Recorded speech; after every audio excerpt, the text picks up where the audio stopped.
Well, good afternoon, everyone. I am Robert Lee. I'm here with Kevin Townsend. Hello, everybody. And getting just a bit of a late start here to the beginning of this game. But bringing the action as quickly as we can. Fair ball down the left side. Looks like we're going to be extra base here. So Kilman with a leadoff double, and he continues to see the ball incredibly well. Game got going real quick. I barely got a chance to even turn my camera on here. Well, I just got the lineup, still trying to punch that bad boy in, and we'll get this going just as quick as we can. All right. Well, check release stepping in. We got no outs, runner on second. Second batter of the game.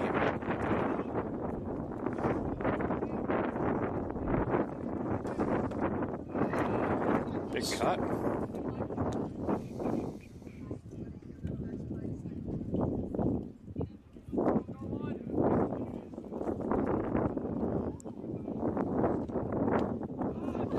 Strike two at the bottom part of the zone.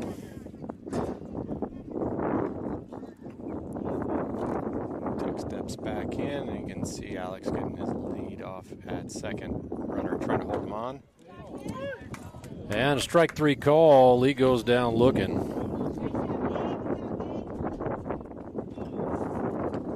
And interesting to say, so we're obviously playing back-to-back games here on the same field out in Parkville, Missouri at the Creekside Baseball Facility. Ball misses outside. Boston Townsend stepped into the plate, and he's got a quick 1-0 count. One out, one on.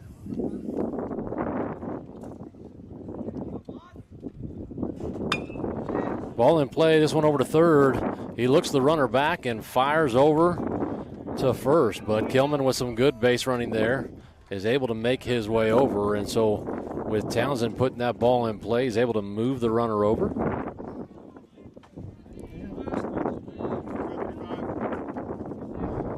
Brings up Zane Valdez to the plate.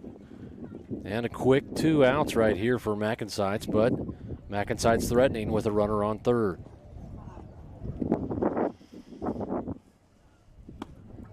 For people that have been following the game for the last few broadcasts here, you'll know and notice that we lost the coin flip again and are the away team. Fouled out of play left side. Yeah, interesting because we are on the same field and it's the same umpiring crew, but oftentimes you'll see the base umpire and home plate umpire switch positions in between games. These two gentlemen elected to stay the same. So, yeah, I would think that should be an advantage for MacNSeitz already understanding where the strike zone's at. Yeah, I think you would think. I mean, we'll be changing catchers and stuff, so it'll be a little bit of a learning curve, but I think we can communicate that down the line. Swing and a miss. 1-2. Yeah, I noticed they got the field ump wearing shorts today, so I think he's not putting the leg guards on. Good call there. That brings the count level again.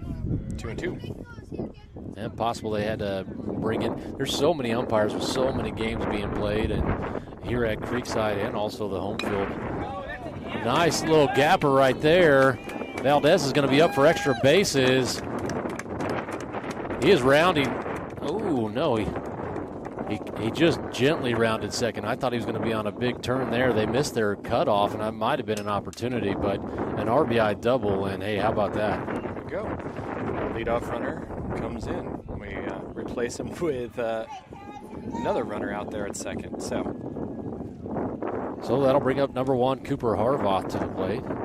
And MacNSeitz enjoying some run production that maybe we haven't seen in a variety of games, but obviously coming up with a good number of runs here this past game, and great to get one across the plate here early. I mean, that's our highest scoring game of the season at 19 runs, right? Was that what the final score was? Yeah, 19-7. as Harvath fouls that one straight back.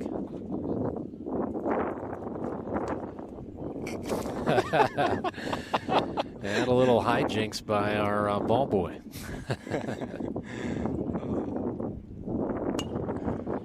That was what I call the good talk shrug. Yes. It's the same move, same motion, right? Yep. Runs through trying to hand the ball to the ump, who was not quite paying attention. He focused on more important things. Absolutely. Getting geared in and focused on that game, but kind of elicits a good chuckle. Ball in play. This is going to be through the infield. And Harvath up with a single. Something sounds funny about these baseballs this time through. I mean, maybe it's the headphones, but they sound a little different than the balls in the last one. I tell you what, I've got the audio somewhat geared down to try to combat some of this wind. We got quite a little bit of swirling wind out here today. If you didn't join us for the first broadcast, we're eager to bring you a good game here today. Cloud cover starting to come out, but it's definitely a warm one and windy and gusty at times. Ball out, throw goes down to second, but not in time.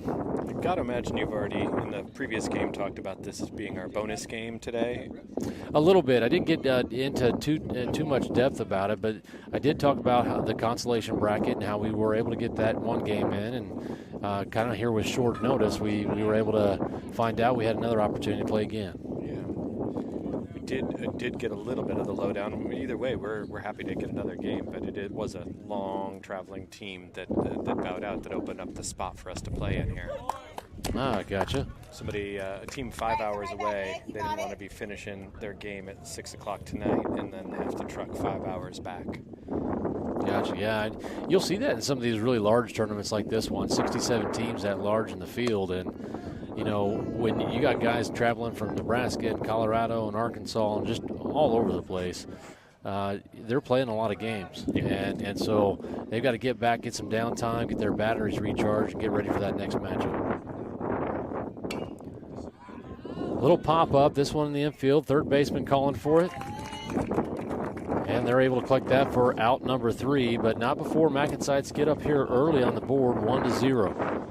We'll do a quick audio break here, and we'll go over the starting lineup for our MacNSeitz team.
All right, folks, warm-ups are all done, and MacNSeitz ready to go here, and bottom of the first.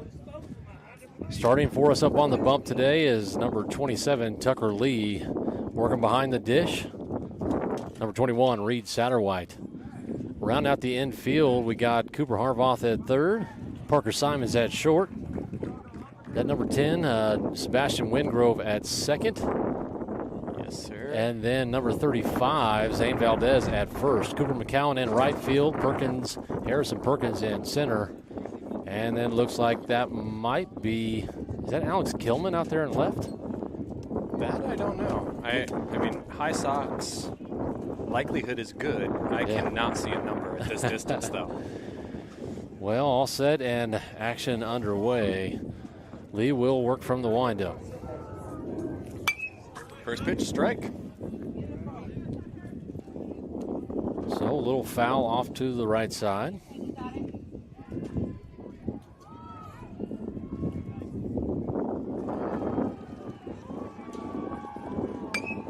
Little chopper, this one over to third, handled by Harvoth, and out number one.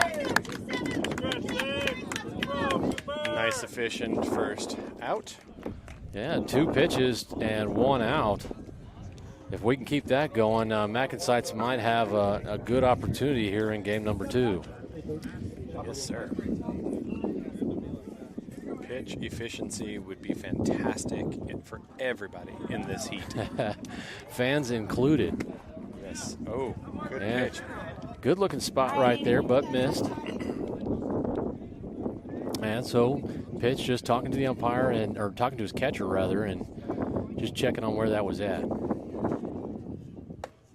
Woo! Good adjustment there. Let's go now. Pick up the zone. So that one coming in 74 miles an hour.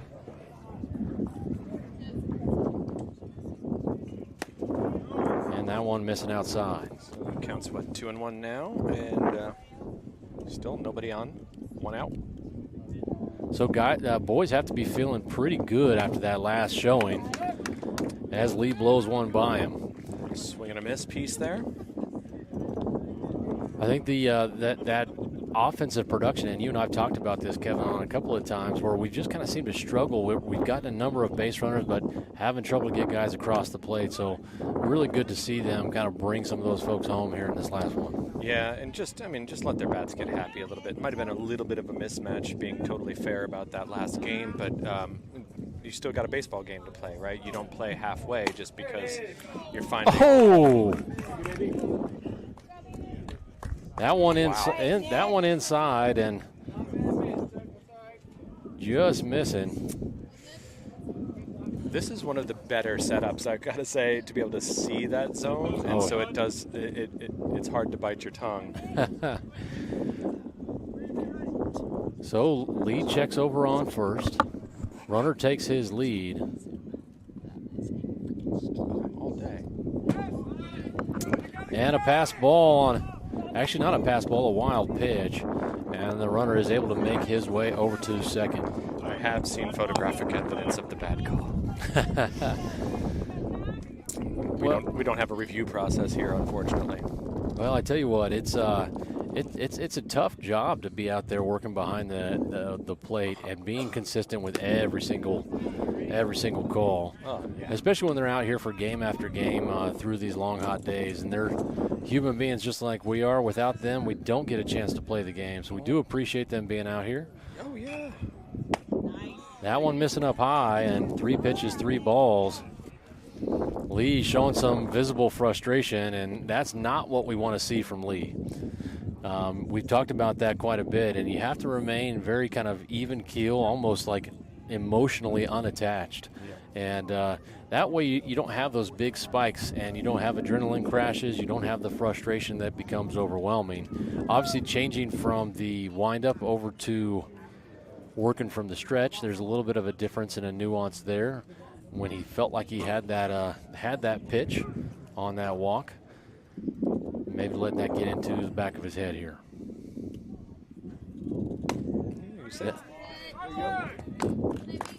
That one clearly missing outside, and Lee pounding his glove, frustrated with himself. And so we'll see if he can recover.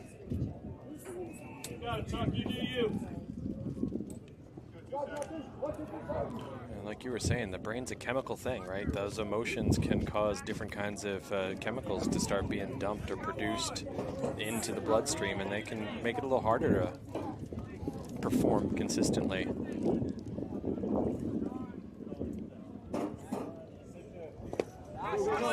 That one off the glove of Satterwhite, and runners will advance.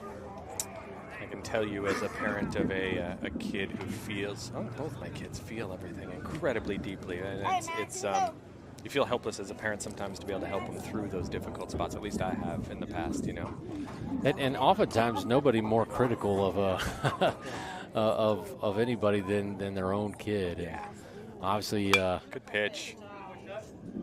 Fouled away to the right side there. Tucker Lee, my son, so I do tend to be a little tough on him at times, but we talk so often about how you handle yourself and what your responsibility is, not only to yourself, but to your team. That one misses outside. All right, Max, here we go. Say you can't get. And he looks over to the dugout. I don't know if looking for a little help maybe, and what's going wrong. You might know better. Well, and we talk about that familiarity and that comfort level too, and working with your catcher, right? And I think Tucker and Boston have a pretty good chemistry. And I think that when, Tuck got scratched on that first game as he was slated to be the starter, then that changed that catching pairing. And, unfortunately right here, throwing nothing but balls. You can see everything's kind of coming to that right side right now. So there's something that maybe can be done between the two, the pitcher and catcher here, to start to make that edge a little bit more alive. So I think if that's where Reed is set up and anticipating the pitch, then and that ball is coming middle of Reed's body, you might see even if the ball stays in exactly the same spot, you might see some different calls start to happen too. So they can get on the same page. That'll help a lot.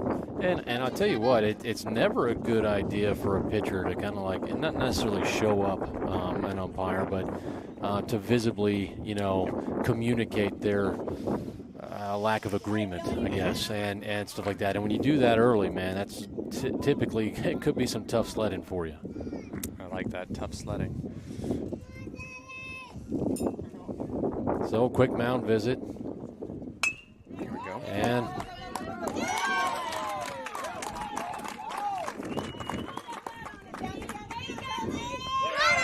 yes, play out made at third, run comes across. so a lot happened all there at once. Ball off the glove of Sebastian Wingrove as he was diving and moving to his left. Caromed off the glove and went over to Cooper McCowan, who made a great throw over to third. But 2 runs will come across.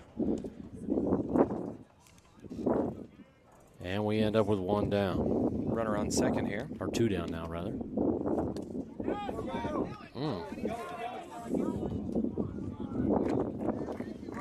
So the pass ball allows the runner to get to third. Right here we go now.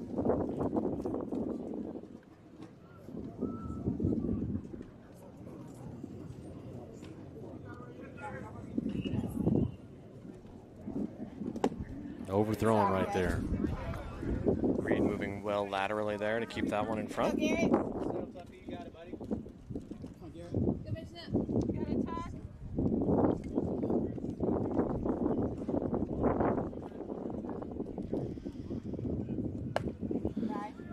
I think a lot of frustration for Lee today. So showing up because of me a little bit late and getting scratched in that first game and then striking out here looking in his AB and then missing a close pitch. Maybe not putting him in the best headspace.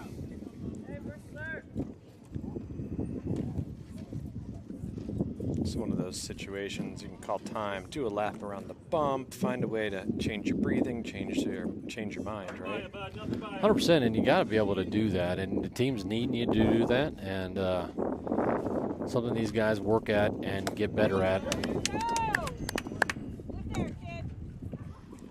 the older they grow. So good off speed right there for strike 1. Runners on the corners. 2-1 matchup. It's always interesting to me that in physical movement, they always say the body follows the head, but I find it's also true psychologically or emotionally, the body follows the head a lot of the time. No doubt about it, and really a great way to look at it. Runner goes. Throw goes down, and here Runner's comes the runner. And he's going to make it, no problem.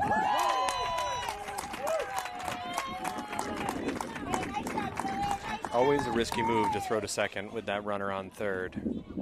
Well, and honestly, I don't like kind of how it went down. I'm okay with the throw down because, like you and I have talked about, we don't like to see free bases being given. But I would have liked to have seen that second baseman charging in. And cut it off. Yeah, it back. Exactly right. And did not happen. Yep. And it equated to a run. We go, Peyton.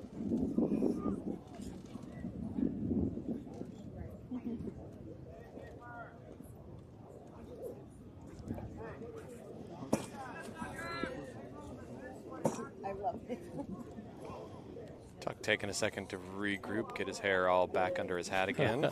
That is a lot of hair.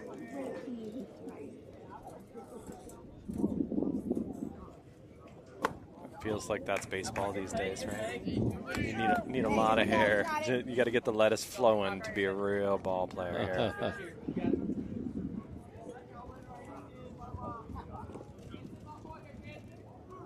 Swing and a miss. Hey, good cut. And that'll do it for us here in bottom of the first, but not before the Cavs put 3 on the board. Not the best showing for Tucker, but there's a lot of baseball here yet to go, and let's see if the boys can kind of rally around behind him and get something going. And short audio break, folks. We will rejoin you here when we get back to the action. Once again, as always, thank you for joining us.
Good job, Dave.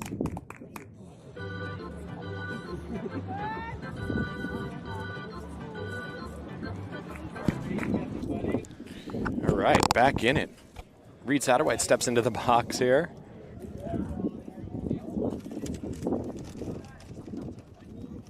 Well hit ball left side. We'll see if that gets down. Oh, no luck there. Ranged and hauled in by the left fielder. Well struck. Absolutely, and putting that ball in play is half the battle. So real hard contact, going oppo, taking that pitch over the outer half of the plate and going with it, right? Not trying to battle against it. So a good piece of hitting, just not a lot of luck in the placement and location. But that brings number 10, Sebastian Wingrove, to the plate.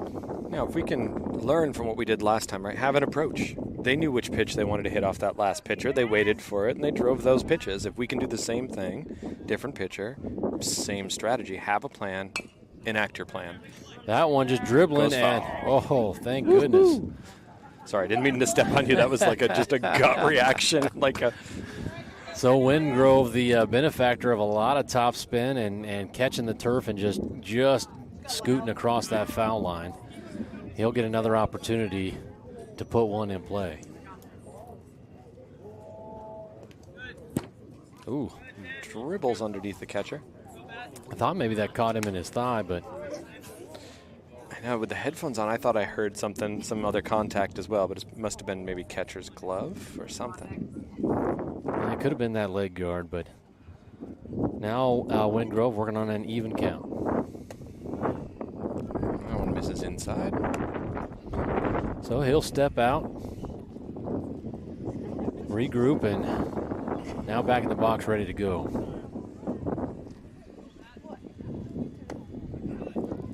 And works his walk here from leadoff batter.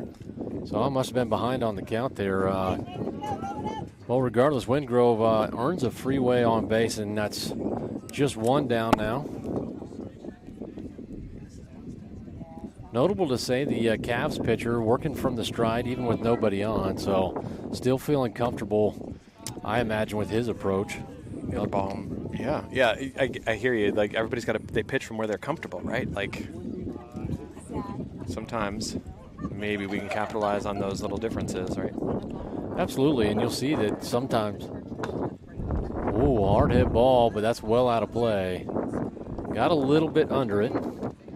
Sorry, I was a little distracted. Heard two big booms back here behind us. I don't know. 4th of July is coming up. Yeah, I wasn't sure what that was. I thought it was could have been a baseball into the metal bleachers on one of the other fields or something. Ah, yeah, good call there. So that's Cooper McCowan at the plate. Puts one in play. High fly ball. Center fielder calling for it. Seabass only halfway to second is able to tag. Sorry, I did it again. I stepped on you. I'm out of practice here. Well, it just takes a little while for us to both get in the flow, and it's not just you, it's also me. When you're up here just chit-chatting away, trying to keep the conversation going all by yourself and nobody else is on with you, it's a little bit of a different game. But that's number 7, Harrison Perkins at the plate. Yeah. Ball misses down. Yeah, I took a game off there took some PO, some paid time, or PTO rather, paid time off there to watch a ball game with my wife and take some video of the boys.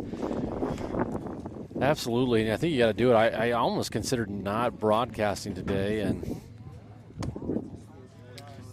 being a weekend where a lot of folks are able to attend the game, and during the week I kind of feel a little bit more inclined to try to make that extra effort.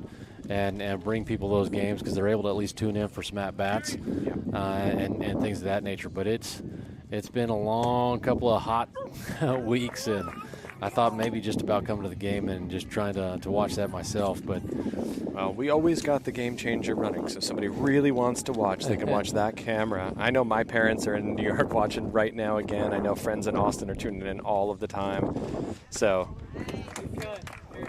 I know there's a lot of people out there, and I know in my life that are appreciative that you're doing it. So I'm going to say thank you on their behalf right now. Well, and it's like you've said, Kevin. It's a lot of fun. It's fun. So much fun, and it's a different way to watch the game too. It's you just kind of watch it through different eyes, I think. And this one in play, shortstop's going to handle it. Oh, that gets through the glove, and Perkins will be up, reaching on air. It's funny because, we watch a lot of baseball at home as well. We're diehard Red Sox fans, so if there's a Red Sox game being played and we're at home, it's on. Even if it's volume's down, it's on in the background and stuff. Right. And so there's times we're sitting there talking, Boston and I, or Boston Karen and I are sitting there and turn the volume up and realizing we're saying the same things to each other that they're saying in the broadcast. It's like... Well, when you've watched it pretty much a good chunk of your life, it kind of just becomes a part of you. And that is number 18, Parker Simons, up, taking one inside for a ball. I think even the rhythm of speech, it's like you kind of get used to it, and there's this weird thing in broadcasting where you sort of, you do this sort of reflective past, kind of language. So it's a recent past, and you put the articles in the wrong spot sometimes because you're so busy doing the action, but it's totally acceptable in baseball. It really kind of is a conundrum how things are all kind of formulated and how they kind of come together, but it is a lot of fun. And Simons now. Big swing. Almost looked like there might have been a hit and run on there, but... So you got to imagine Simons a little frustrated. Hasn't had a lot of success at the plate. He's definitely got a good bat. He's a great athlete. And I know he's been working really hard with Nick Crouch, the head of baseball operations for MacNSeitz on his swing. And when he does get a hold of something, man, there's some great exit velocity off the bat. We just need to get him through this little bit. And, all it takes is one to kind of get you out of that hump and get you kind of going. That one misses outside. Well, on the one just before that, that ball got away from catch, and runners were able to advance. And so now runners on second and third, 2 down. Looking, I can't quite see. Oh, it's over here. I could probably see the velocity over there. Yeah, just as I sort of thought. Swing and a miss, but a drop third strike, and that's handled by their catcher, no problem. That'll do it for MacNSeitz in top of the second. All right, Cavs, here we go. Well, it'll be Tucker Lee up here on the bump. We'll see if he can't collect himself and start drilling some things down. Short audio break, back when the action is going.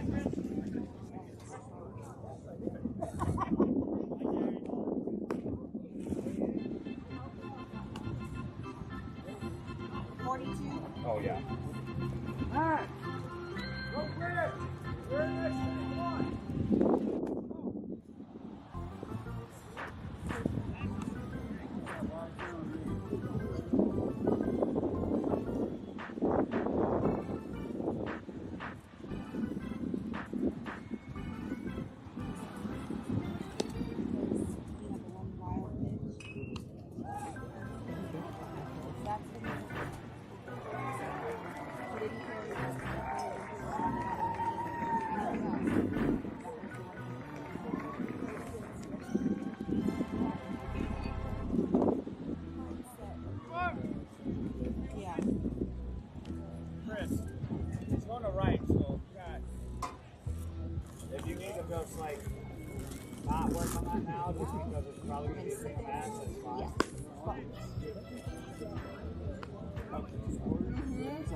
All right.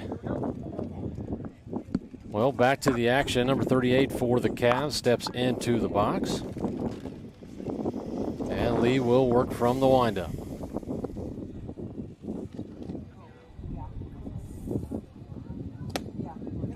Fresh start for Tucker. Comes across first pitch ball there. That one just down in the dirt a little bit.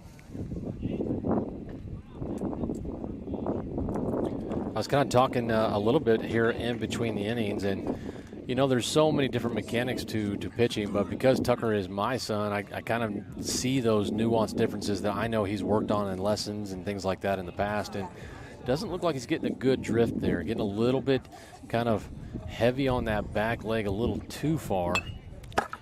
We'll see if he can't settle in here.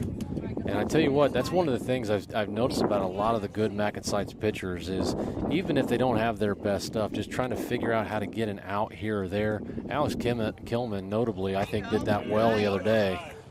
Yeah. He started off this first, I think, couple of innings, typically a really good control guy, not hitting his spots, but after that, he pitched a gem, and it was unfortunate we weren't able to pull away with that one. Taking a second to get on the same page here with Reed and Tuck. Batter calls time, steps out. Reset here. And a beautiful off speed freezes him up, and that'll be the first strikeout for Lee. Dropped down about 12 miles an hour from the pitch before it, so.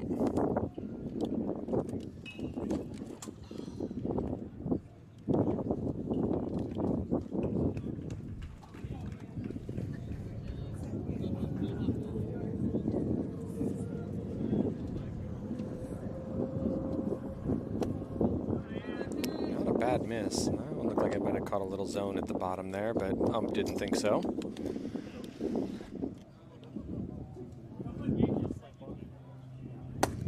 And again, that zone's pretty tight. That's up for sure, but on the paint, if there is paint in that sort of floating cube of the strike zone.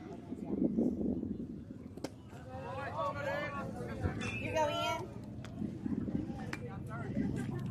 Well, 3 pitches and 3 balls, and Lee's still looking to find that zone.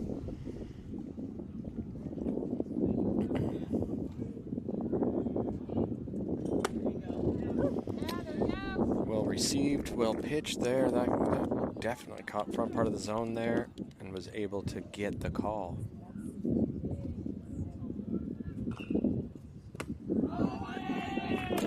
Reed doing a good job keeping that ball in front of him. I know nobody on the base, but one of those things that you have to do consistently and all the time, and he did a good job right there. Yeah, if you give yourself room to let one by, it's hard to get back in the headspace of not letting anything by, right? You make that room, and that ball will get by you. Yep, they want you to be a wall, and they want you to be a wall all the time. Little squib right off of the end of the bat. This is going to be a tough one. And that'll be an infield single.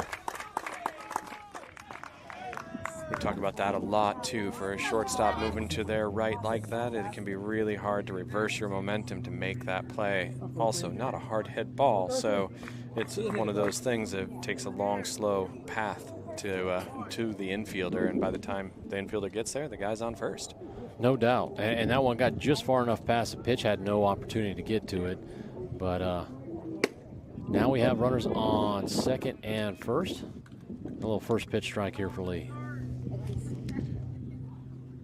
So the front outside corner of that plate is, that's what Tucker's hitting really consistently in these last few strikes here. He's nailing pretty much the same spot. I'm sitting right here, and he's targeting in that one location, and it's really working right this second. Again, just missed a little low there. And he's been living kind of low. And we'll see if he can't get that up just a bit as he takes the signal. Runner staying close. Swing and miss. There's that location again. He's hitting his spot right now. Let's hope he can find that little groove worn in the air. Get that ball traveling right down that line when he needs it to.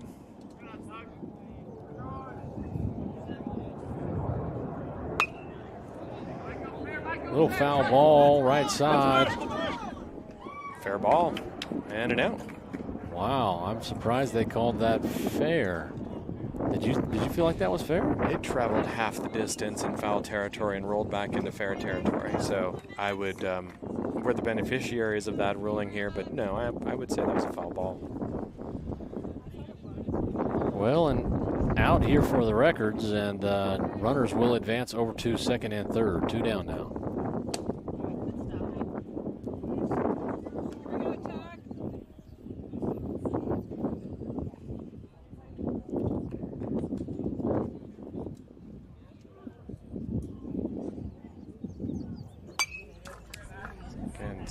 Hitter's tuned into that spot that Tuck's been lighting up over there, and he's just getting his bat in there enough to protect it and foul it off. Not a good place to drive the ball, so it's a great location for a pitch. Well, and if Blue's calling it, it makes sense for you to try to live there. Having a reset on a number of occasions here. Tuck pretty good on his last outing. 5 innings pitched, 6 strikeouts, and 1 earned run.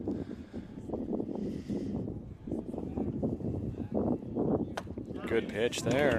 Second strike.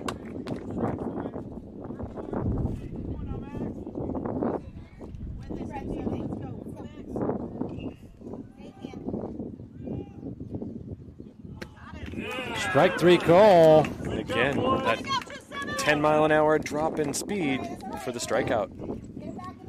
Like the way he's using his off speed right there to get out of these at-bats. He's got that batter frozen there. You know, you see so much movement, and you're wondering just how far will that cut away. And obviously that one right there on the corner. And Mama Bear pretty proud. Gotta love that. All right, folks, we'll be right back in just a moment.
And here we are now back to the top of the order for MacNSeitz. That is number 4, Alex Gilman. Continues to hit the ball really well and has a leadoff single right there. We talked about this earlier, right? Getting into the box, having a plan, executing your plan. That pitch was right where he wanted to drive the ball, and so he went hacking. First pitch. First pitch from a new pitcher. We don't know what this guy's arsenal is at all. He saw the opportunity, he took it. And so Lee taking the signal from Coach Sawyer over there on third base. Alex Gilman with the leadoff.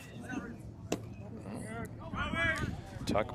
Pass ball, but Tuck was on the bunt, and he did not draw that one back. That pitch came in pretty low, so that'll be strike one. But fortunate for MacNSeitz, Gilman able to make his way over to second. That's it. The intent of the bunt is still realized regardless of the outcome of that particular pitch. Big swing and a miss. That one coming in 71 miles an hour. He was just a bit behind on that one. Yeah, it looked like he was not quite ready yet. He didn't have his weight in his hips just yet and wasn't quite ready to hit it, didn't look like. That time, much more ready to attack the ball this time. It didn't look like a quick pitch, but for whatever reason, it just looked like he didn't have his weight right in his body yet. 100%. And a couple of fastballs, you know he's regretting not being able to make contact with that one. Because now he ends up with the off speed. Pops that one up. Catch is going to handle it. And does. And that'll be out number 1. Well, we talk about that, and so often you only get, 1 or 2 really good balls to hit. If you miss those, you're left with what you're left with. And yeah, a lot of times they are the first pitches in the at-bat, too. I mean, like we've talked about many times, pitchers want to get ahead. They want to work from a place. That's the same spot in the plate that Tuck was exploiting over there. So exactly what was good for us is good for them, right? That not a great pitch to drive and a great location for a pitch. Makes the adjustment, hits it right at the second baseman for an out. Well, I tell you what, he still did a job there by moving the runner over to third. Alex Gilman almost making a grave error right there. He thought that was out 3 and started to head back into the dugout. Yeah. And, of course, coach on him real quick. And fortunately for us, the Cavs not able to do anything with that. Yeah, AK really able to exploit that first pitch and ambush that fastball in his at-bat. And that one was also a little bit up, that pitch. Called a strike there. Up and out in my mind, but good looking cut right there. No contact. Now down in the count 0-2. We talk about it quite often where you end up with an umpire who has or is consistently calling that outer half of the plate and stuff like that, and oftentimes adjusting your step as Valdez goes down swinging, but adjusting your step and actually stepping towards the ball instead of stepping forward. And so you take thousands and thousands of reps stepping towards the outfield and towards the pitcher and all that and everything. But depending on where that pitch placement comes, it can really benefit a hitter especially going opposite field and stepping towards that pitch and towards the ball. And that's what you're taught. I mean, at the higher levels, as we age up in baseball, that's a lot of what you're taught, right? You go with where the pitch is, you go with what the pitch gives you. And so if you got something that's away from you, then you're going to go opposite field. You're going to get your energy and your momentum going to where the ball is instead of trying to pull it across your body. Yep, and we'll see how MacNSeitz and the Cavs, because I think it has been fairly consistent that he is calling that outer half of the plate, and we'll see how these guys respond as the game wears on. I got to say, watching him last game to this game, he's much more consistent this game, and so I think that there was only makes me feel more like he sensed some lopsidedness in the matchup and was trying to adjust that a little bit at the plate. Maybe I'm making that up. Maybe that's projection on my part. I'll give him the benefit of the doubt. But he feels a lot more consistent this game either way. Well, boys out there working on their warm-ups. And, hey, Delana, any chance I can get you to move that camera for me? Just a little bit to your right. This one. You can't see first base. No, the camera. There you go. Perfect, thank you. I did, and all the viewers online also got to hear as well. So, what are all those little hearts that are going up the side of the screen? Yeah, such a helper right there. Everybody at home's going, what hearts? I don't see hearts.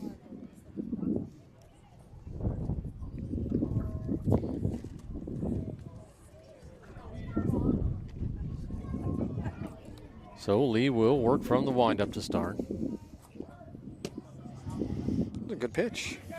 And that one missing maybe down low.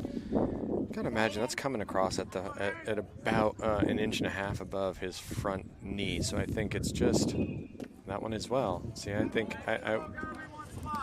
where we're sitting, I'm thinking both of those pitches are strikes here. And that's where you have to make the adjustment as the pitcher. You're not getting that pitch. It's definitely a good pitch. It's hard. It's a hard one to hit for sure. And now let's throw through your catcher, right? And stuff like that. Rather than hitting those low spots, let's get it up a little bit and let's get some consistent strikes in the zone and let your defense behind you back you up. Yep. We talk about that quite a bit, and that is just trying to pitch to contact.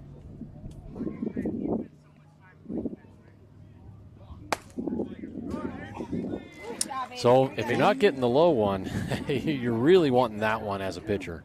I'm not quite sure where that one missed. I think this is, maybe I spoke too soon a minute ago. Well, my view is a little bit obscured about exactly where that one went down, but 4 pitches, 4 balls, and the Cavs with a leadoff walk. Yeah.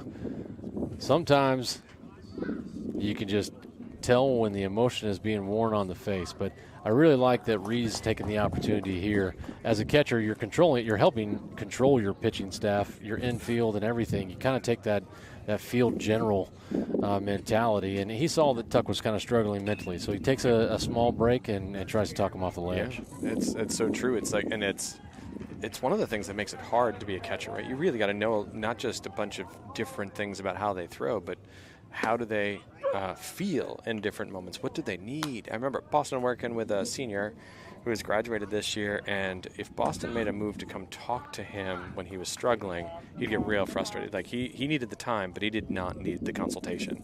So Boston would step out in front of the plate, call time, give him a chance to do a lap around the thing. But it took him a minute to learn, hey, if I go up to him, I'm making it worse right now. If I stay back, give him his space, that's what he needs at that moment. But the first couple of times, it was getting dicey. Dead ball. And so a hit by pitch.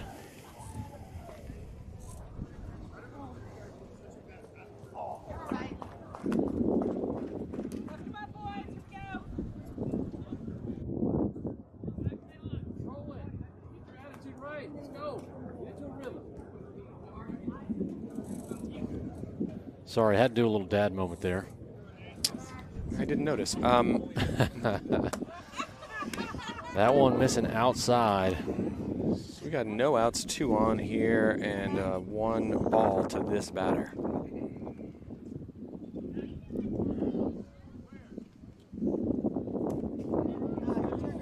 He turned into that one. What? We just got to make the call, whatever it is.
Okay, officially ruled hit by pitch. No signal given on the field for that one.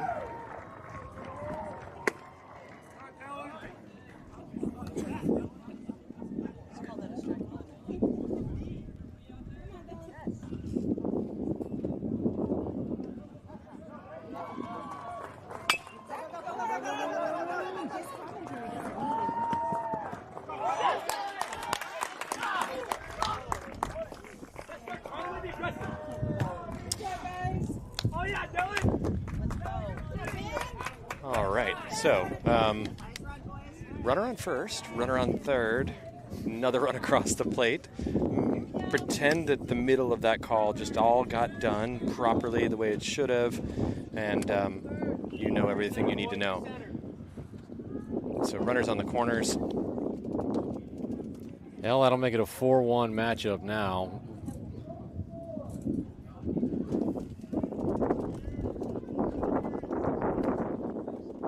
Gotta imagine Lee will get no favors moving forward.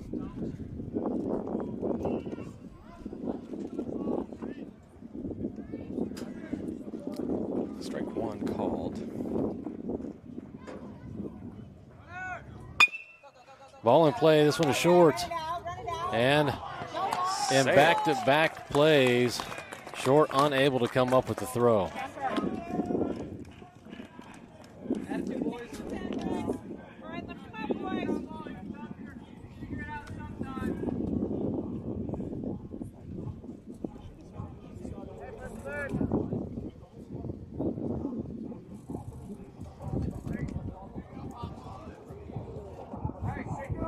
So runners on the corners again.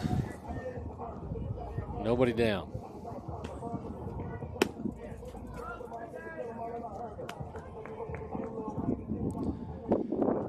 And so coach calling for Tuck to kind of speed things up and get into a rhythm. That's what he's trying to do here. Runner goes. Fouled out of play. Yeah, tempo change here. And I will say Tuck has typically always done much better at pitching when he has gotten into this quicker style.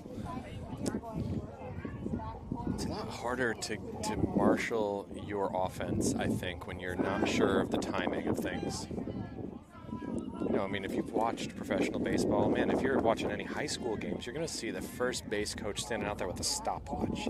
And he's trying to figure out, okay, how long on average does the pitcher take to get from when he's getting himself ready to when he's getting ready to release, so he knows when to send the runner. So good looking pitch right there for Lee. That'll make it 1-2. And yeah, I absolutely agree. It's there's so much that's going on in baseball at all times, and it doesn't matter exactly what the situation is, but there's a variety of things to look at and do. Getting a little stare down from the hitter after getting his bell rung there on the helmet. And so Lee hits him in the head. He'll make his way over to first. Unfortunately, that protection equipment did its job. It doesn't look like the batter is in a bad way. So that'll do it for Lee today as Coach Sawyer comes back out. Looks like it's going to bring Boston in on the bump, and he's trying to tell the ump as normal that those are prescription sunglasses, and the ump's going to say, no, you can't wear them. Well, Lee needed to come out. He probably should have came out a little bit earlier, to be frank, and is what it is today. But hopefully we can get out of this particular situation. Is Boston Townsend coming in to pitch? That is what is happening. So we're going to have an all-catcher battery again here for the second time today. This has been about 14 months, I think, since he's thrown a pitch, so we'll see how that all goes. Well, you and I talked about this, I think, maybe yesterday or the day before, and we said, hey, as these games wear on further into the weekend, we are going to call upon other athletes that typically don't pitch to come up and try to give us a few useful innings. And, you know, Reed was able to do that here in that last matchup. Of course, we were able to get through that one. We'll see how Townsend's able to perform here. The ump retroactively granting him permission to wear his sunglasses there, but he's already changed to the other glasses. So I don't love, to be honest, as a parent of an athlete who's caught a bunch of games already and caught the first game, having him come out and pitch at this point. I think I get where we are at. I just hope he gets where he's at and doesn't try to throw at max effort, on every pitch here. I would expect that you're going to see like 60 miles an hour, 65, somewhere in there, because he's not going to burn his arm and not be able to, to a spot where he can't recover from, Well, no doubt, and of course, I don't think anybody could question Boston's got a fantastic arm. And, oftentimes when you're getting up and doing things mechanically that you don't typically do, like pitching, it makes sense to dial it back a little bit. But if we could get just a couple of good innings from Boston, MacNSeitz will be the better for it for sure. I'm in 100% agreement with you. People don't understand how many times you're throwing the ball as a catcher. And you're talking about all your warm-ups that you're going to do. You're talking about the warm-ups in between the innings. You're talking about all the throwbacks during the game. It is a lot of throwing. It's a lot of wear and tear on both the shoulder and the elbow, and really your whole body. Yeah, and it's like you said. We'll go through 4 and 5 pitchers in a game, but one catcher, and you got to imagine every pitch that is not being hit is being thrown back by the catcher. So you have a guy that's at 90 pitches and comes out in the 3rd inning. It means Boston's probably at 78 throwbacks, but without his throwdowns, without the warm-ups, without all the other stuff already. So he averages somewhere around 400 or 500 throws on a day where you've got a doubleheader. So he has done a lot in terms of trying to get better about arm care, and in the last year and a half has not had arm soreness or anything because he's got a better regimen. First one gets by, and the run leaks in. Nope. Play made at the plate, but ball not caught there.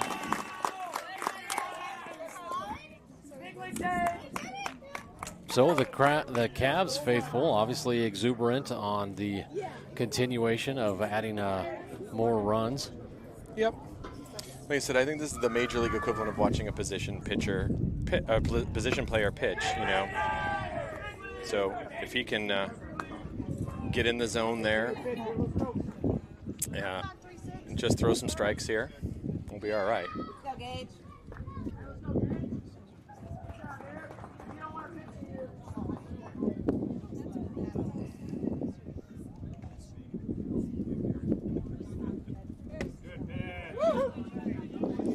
It's right about what I would expect. That low 60s there, just something a little off speed. I mean, he's hit, I think the fastest warm-up he threw was 78, but I don't expect him to actually pitch that fast at any of these guys.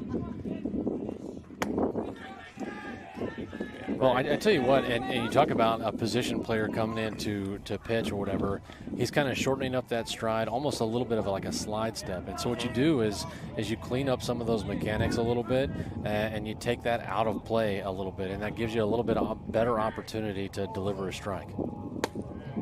That's exactly what's happening, right? The more he takes off of it, the more plate he's catching here. So his natural pitching slot is a lot more 3/4. To throw down as a catcher, you're way over the top, right? You're coming up and over that ball, not in that 3/4 slot. Taking a second to get on the same page with Reed there. Swing and a miss, or a foul tip rather. Batter makes contact there.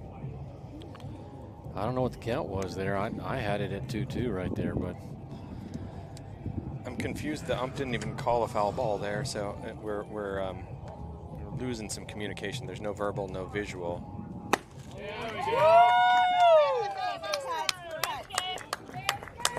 well, and I talked about this a little bit in the last game. Every umpire electing to have a little bit of a different style and stuff like that. This one was using verbal commands, telling everybody what the pitch count was, and it seems now that that's gone away. Typically you're going to get the nonverbal with the hands, and we haven't seen that almost at all. So a little chopper, this one over Boston Townsend's head. Short's going to have to handle it, and that one goes into the next field. So oh, he's hurting.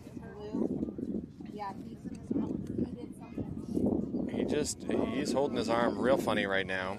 Well, and for those of you that may not know, Parker Simons had an arm injury coming into this season. And so he really hasn't been doing a lot. I think initially he's been playing a little bit more here recently. He's obviously pitched a couple of times as well, which when you got a guy that's been having some elbow issues and things like that, adding the extra stress of pitching is maybe not what you want to see. Here right there, he's struggled with 3 different balls, but successfully good footwork, good athlete, moving to the ball, gloving the ball, and then the trouble comes in where he was throwing. And so I wonder, and I hope that arm injury is not coming back to rear its ugly head. It's funny with no. Yep. We got Miles Vaughn moving over to first here. Yeah, a little defensive substitution. So, of course, Parker Simons comes out, and Gilman will come into short. Vaughn will go over to first, and that'll move Valdez out to left field. And then, yes, yeah, we got AK at short. You said that already, though. Go, Landon. Well, doggone it. I mean, Boston coming up with a couple of ground ball opportunities there, and MacNSeitz not really there to help him out with those.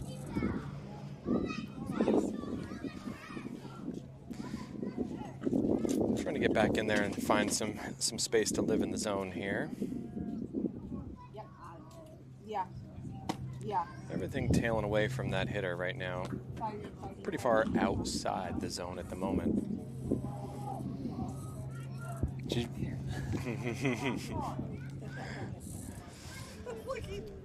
I thought it was a little can of corn action here for the outfield.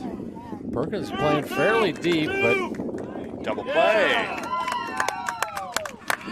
And MacNSeitz Black has his back in that particular moment there. Tuck giving him a big old hug there. All right.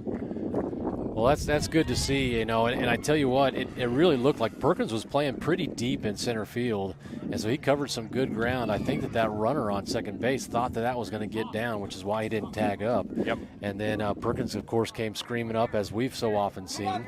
Makes a nice play right there, and no way for that runner to get back in time. He makes a nice throw over to second, doubles him off, and MacNSeitz gets out of a tough inning. Yeah. It's interesting, you know, like this is one of those moments here where you hate to see somebody get injured in a game that we didn't have to play. You know, that you want this to be a fun moment. We volunteered, we elected to play this game. It's sort of a favor to make sure another team gets their consolation game, if you will. And we get extra reps, like we are benefiting here as well. But you hate to see somebody get hurt in a situation like that. It's hard enough when they get hurt in the course of a regular season game that was scheduled and planned. Well, and then you look at kind of like that whole roster for MacNSeitz right now. We've got a number of guys kind of in a similar situation. So Brooks Carr, he's starting some rehab up to work on his arm. You got Parker Simons, of course, just left the game. We have Ryder Vota, who was screaming down first base line and stumbled on that first base. Don't know if it was a plant foot or what, but suffered a broken collarbone. And I tell you what, it's just kind of up and down the lineup in the roster. Everybody's had some aches and pains, of course, just like you're going to have in the course of play, but MacNSeitz definitely with a few out right now. I know you talk about this a lot at home too, and I know you dealt with injuries in your high school season with Tuck and stuff, but like the difference between playing 3 out of 7 days and playing 5 to 7 out of 7 days or practice, you know, like there's a lot more baseball in high school. You're doing a little bit every single day, and then you're playing games, and it's just a lot more baseball activity. 100%, and it's easy. I think a lot of people will sit at home and watch the big leagues, and they'll take a look at, you know, and be critical of some of these really well-paid guys. Of some of these really well-paid, compensated.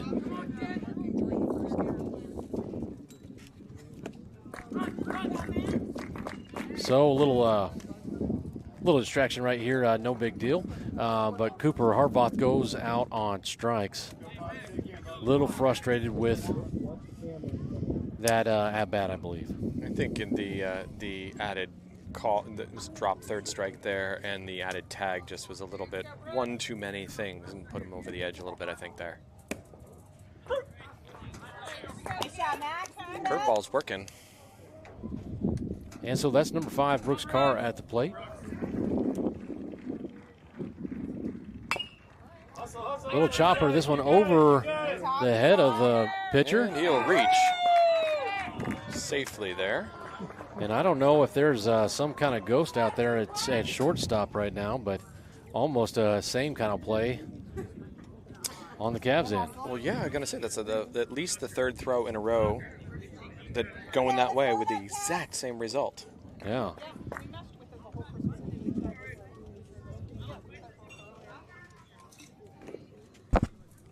They spent about half an hour trying to figure it out, and we got it to blink, and that's about as good as we could get.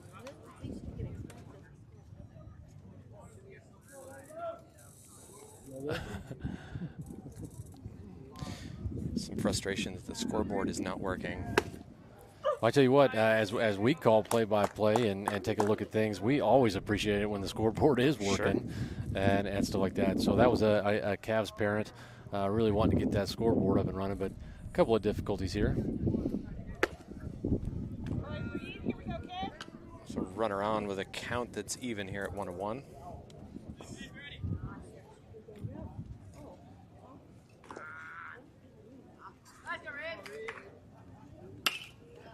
Ball in play. This one over to second base.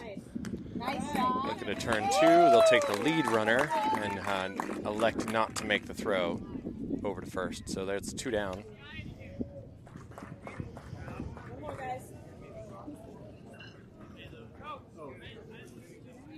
So Reed will get an opportunity to run those bases on a fielder's choice. And that'll bring up number 10, Sebastian Wingrove. Yeah, courtesy runner for Reed. So I just as soon as I say it, I have to take my words back. Wait. He's running across the field there. Thanks, Blue. Yeah, I don't know whose kid that is. Appreciate it. All right, here we go. Little levity goes a long way. We could use a laugh right this second here. So the little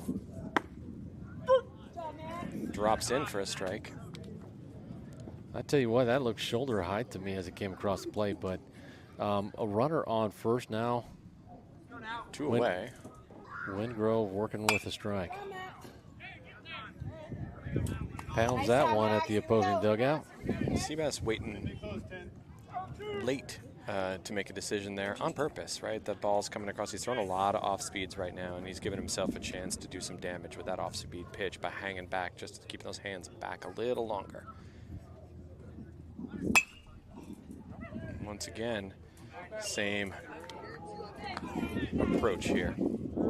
It's funny, they say we still use the same expression even though it doesn't necessarily apply to the modern swing of the stay back. If you ever watch the old baseball players, they really lunged way forward when they were swinging. They really did. Stay back meant something totally different than it means right now.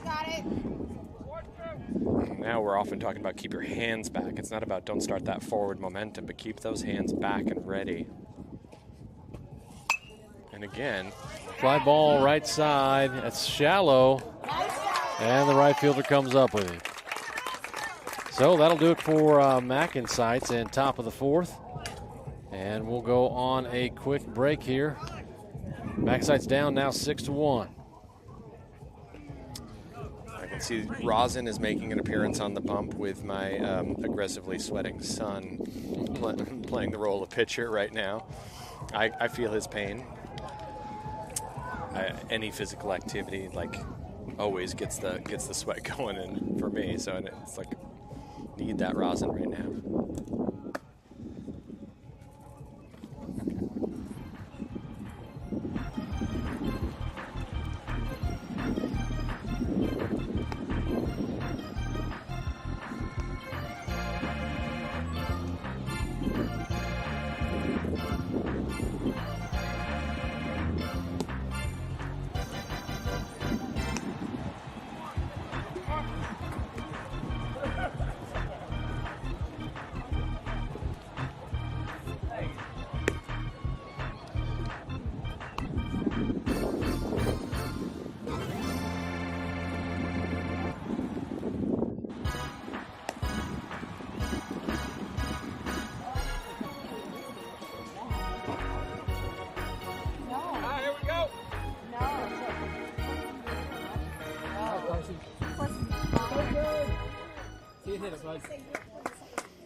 All right, and MacNSeitz elects to stick with Townsend up there on the bump.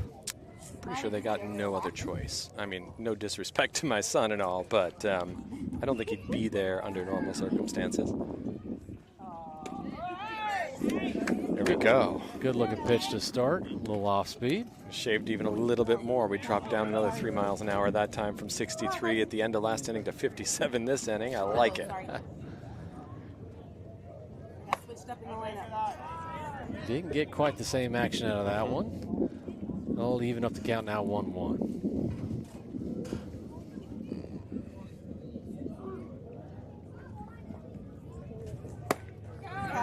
He humped it back up to 69 miles an hour for that one. Amazing what those off speeds will do and then help you blow something by somebody. I know.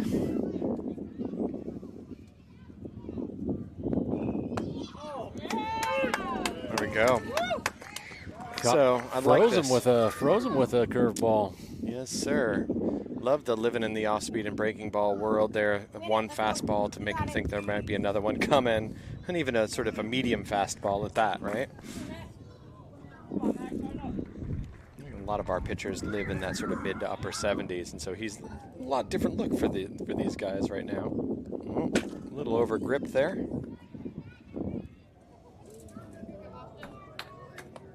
It's fun. The pocket radar read the bounce. I saw that.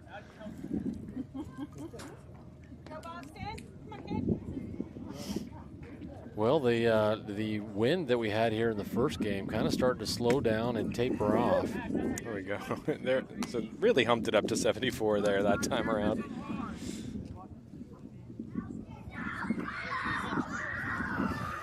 A little sweat and rosin, Trevor Bauer's favorite combination. You bet. Get that right mixture, you can really feel those seams. Needed it too on that 60-mile-an-hour off speed.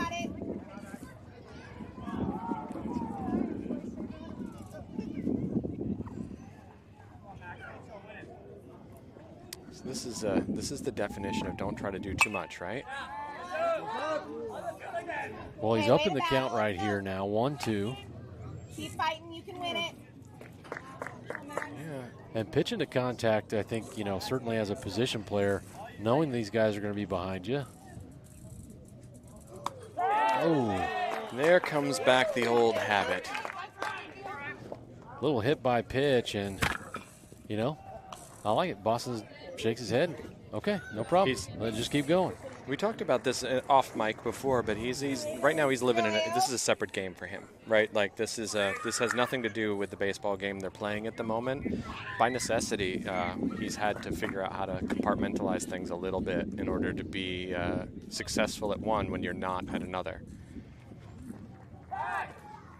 Well, when we talk about that mental side of things, here in the past, I'd say 10 to 15 years, the mental skills coaching that's really coming out in athletics of all kinds, be it basketball, football, baseball, gymnastics, whatever it might be, tons of energy and effort being given to that mental side of it. And so having that game within the game and being able to compartmentalize really shows a lot of maturity for an athlete. It's interesting because you say that, but it's one of those things we're talking about at the major league level. They had the first professional athlete, a pitcher from the Red Sox, go on the mental IL. So he was feeling like he was dealing with anxiety, and the MLB is recognizing anxiety as an IL-worthy stint to get him out of the rotation, give him time to get himself back collected and stuff. So not only are there 3 staff members on every major league team now, there's actually a catching up in the way that the system works.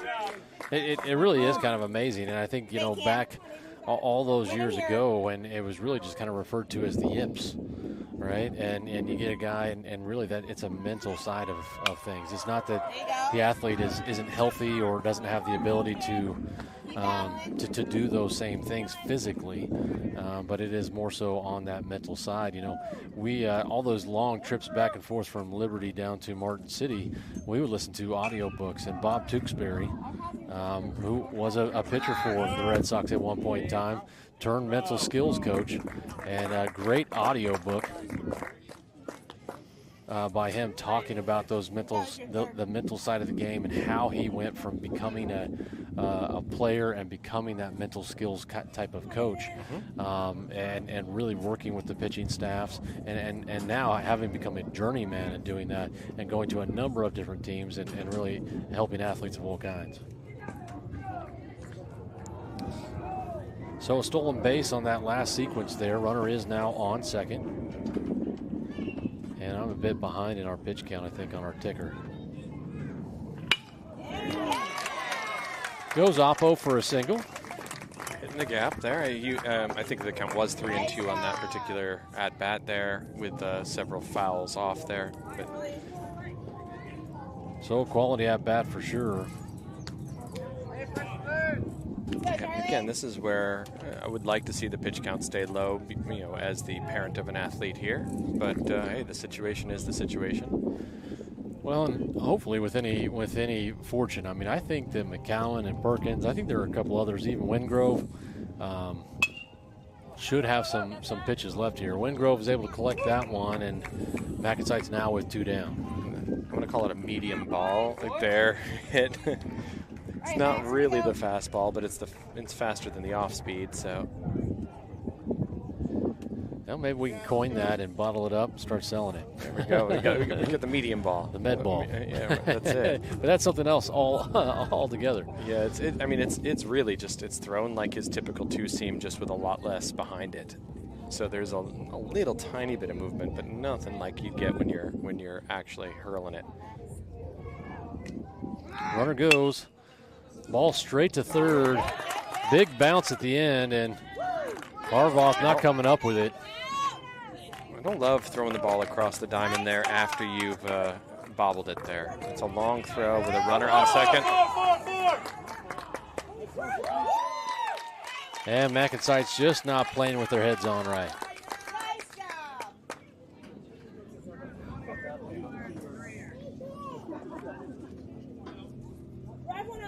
So when you've seen such good gameplay over the last couple 3 games, always frustrating when we see our guys not play up to their capability.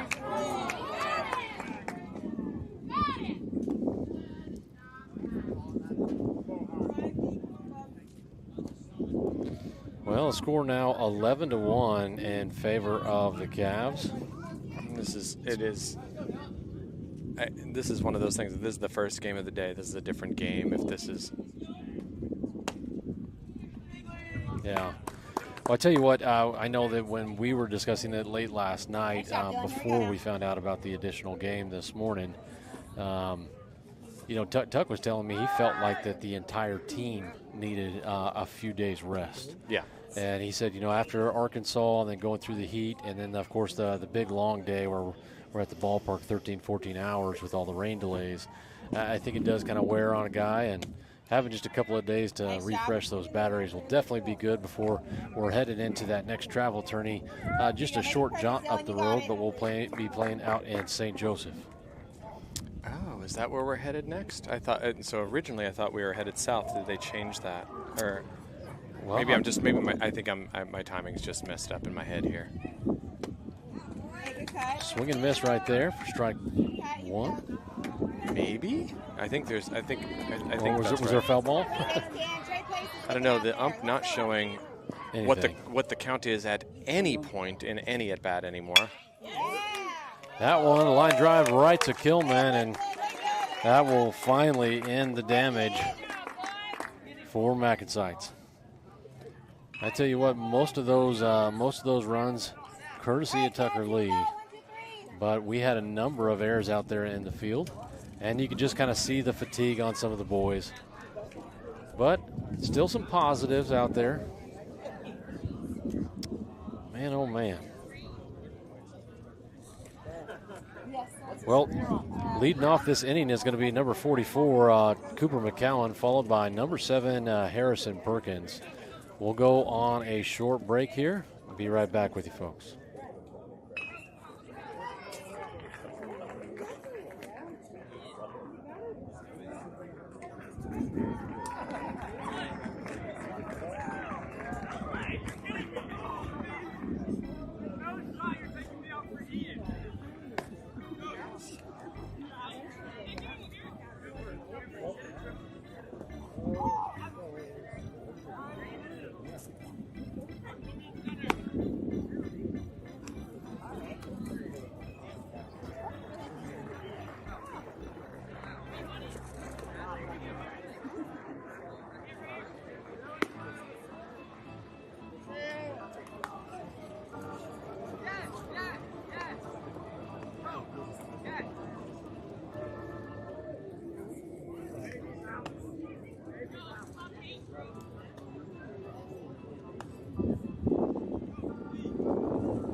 All right, that is Cooper McCowan up at the plate. Takes one on the outside for ball one. Well hit ball. Center fielder going back. It does go over his head. And McCowan really wanted to get to 3 there, but was told no. So you saw him diving back there. Stop sign was up. I think he might have been able to make third. There may have been a close play, though. I think it was sort of a gentle throwback, so maybe there would have been. But, man, why risk it? Yeah, a lot of heavy lifting here yet to do, and so nobody down and, no risk right there makes a lot of sense. That brings up Harrison Perkins to the plate.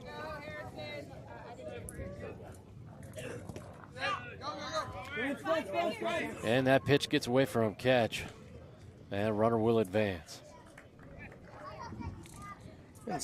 Ends up on third base anyway. All right, Max. There you go, right?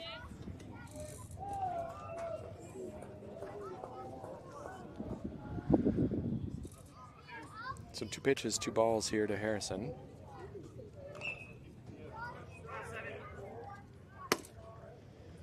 I was about to say that one missed outside, but apparently caught a corner there. It was a close one. It's 2-1.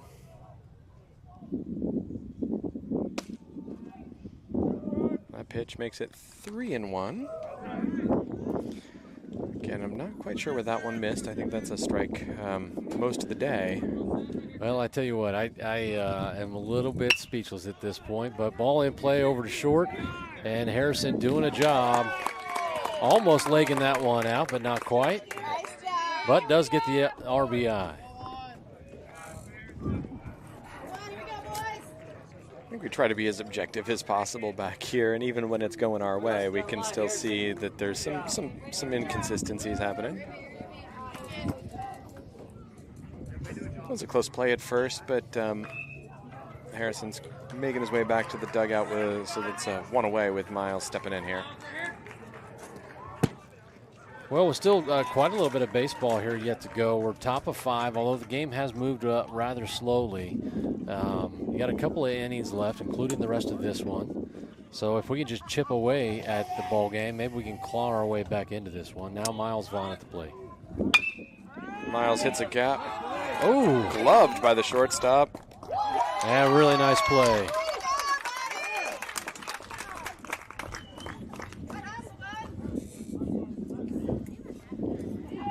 So shortstop doing a great job moving to his right. Yeah, great. And gets that ball on the contact where he hit the ground. His shades kind of fell off, but he was still able to collect that ball and make a nice throw over to first. Yeah, he's playing. Shortstop's playing the way a shortstop's should, right? Diving bodies, knocking that ball down, keeping it from getting in the outfield. It was a great play over there by Short. And now we've got Kilman, who's been hitting so well as of late. First pitch misses up. Second pitch misses out.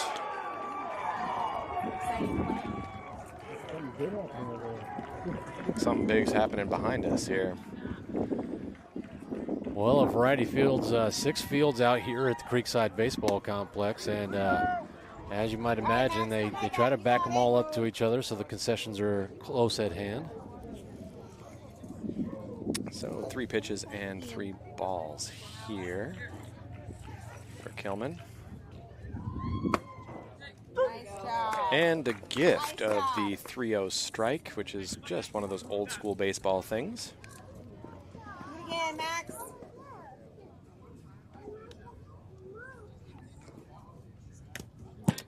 That pitch not much different than the previous one.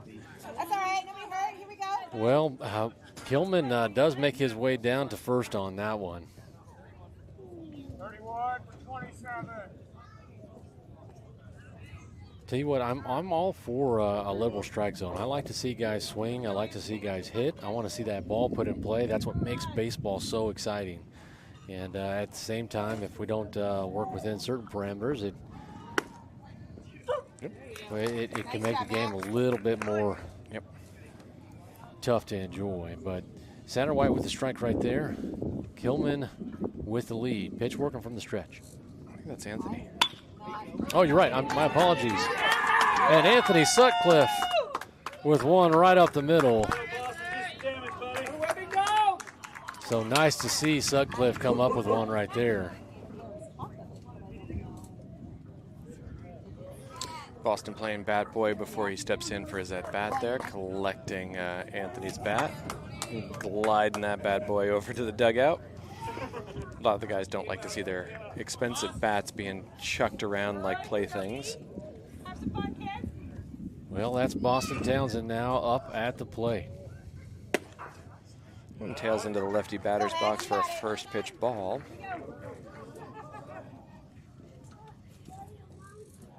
So 2 down here. MacNSeitz looking for a little 2-out rally. Here we go, you got it. Need one just to stay in it. Stay fluid, kid.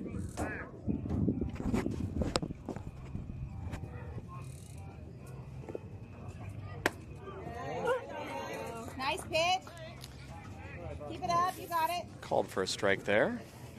Here we go, B. So Townsend working on a 2-1 count. One right back up the middle. That gets through. Runner coming around third. He's headed home.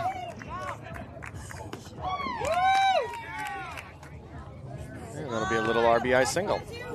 Nothing wrong with that right there. And no sooner than we start talking about trying to get a little something going with 2 outs, MacNSeitz able to do so right there. Now 11-3 on our contest, and that'll bring up 35, Zane Valdez. I think he hit probably about 250 balls between last night and this morning trying to figure out that sort of off speed that's tailing away from him. So he set up his machine, he's out there outside working, trying to figure out how to keep the weight back and not leak the power on the way to that. Little chopper, this one over to second, and that's going to be out number 3. So MacNSeitz puts one more on the board right there. Let me double check Game Changer, make sure I didn't miss anything, as I've been guilty of doing. Yep, so 11-3 now. Short break. Oh, 8 after 5, huh?